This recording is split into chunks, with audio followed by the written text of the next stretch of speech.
Welcome back to the third module of administering service and support applications in Salesforce. I'm Adrien Sacco, Salesforce Certified Professional and Consultant, and in the last module, we learned how to manage support processes in Salesforce Service Cloud. In this module, we will learn how we can automate the case management process using case automation features. We will first start by exploring the automation features available in Service Cloud. Then, we'll go one by one and see how we can configure them. We'll first learn how to configure Web2Case to help you capture cases from your websites automatically. Then, we'll learn how to configure Email2Case to capture cases from incoming emails to your support email addresses. After that, we'll learn how to assign those cases that you just captured to the right teams using case assignment rules. And finally, we will learn how to configure case teams to share your cases to members of your team and colleagues. So, let's get started by learning what Salesforce Service Cloud makes available to us from an automation perspective. In this course, we'll focus on big four features, and the first one is Web2Case.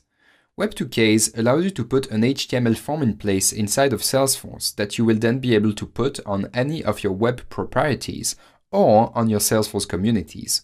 This makes it very easy to capture cases from the web and make it automatically available inside of Service Cloud. Long gone are the days where your team had to copy the information from emails generated by the website inside of Salesforce. Now, it's fully automatic. The next feature is very similar to Web2Case. It's called Email2Case. It provides you with a forwarding email address where you can redirect your email traffic to. By doing that, all the emails go into Salesforce directly, and Salesforce passes them to create new cases from them for your team to answer directly from Service Cloud. Next up are case assignment rules. Case assignment rules will analyze all the information present on your case and assign it to the right person or team inside of Service Cloud. Finally, case teams will allow you to share your cases with your colleagues either manually or automatically. This is very useful when you need to collaborate with many people in the organization and need to share the case details with them. So, let's see in practice how this would work. The first step in any case management process is getting the case in Salesforce in the first place. The most obvious way to do that is to let the agents create the cases manually. And whilst it can be useful in certain instances, it sure isn't the most productive way to do it.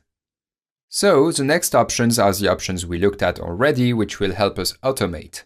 The first one is Web2Case, and the second one is Email2Case, which both allow us to create cases automatically. Now, once a case is created, we need to select the right person or team with ability to work on that type of case. That's what assignment rules are for. They will allow us to choose the right person or queue to become the owner of the case. This will get it inside of their backlog and they will be able to work through it. That is how the automation features in Salesforce Service Cloud articulate each other and flow into each other. We first create the cases, we select, using assignment rules, who to assign them to, and then the person who it was assigned to will start working on the case. Next up, we will learn how we can configure Web2Case to capture cases from your company's online assets. See you there!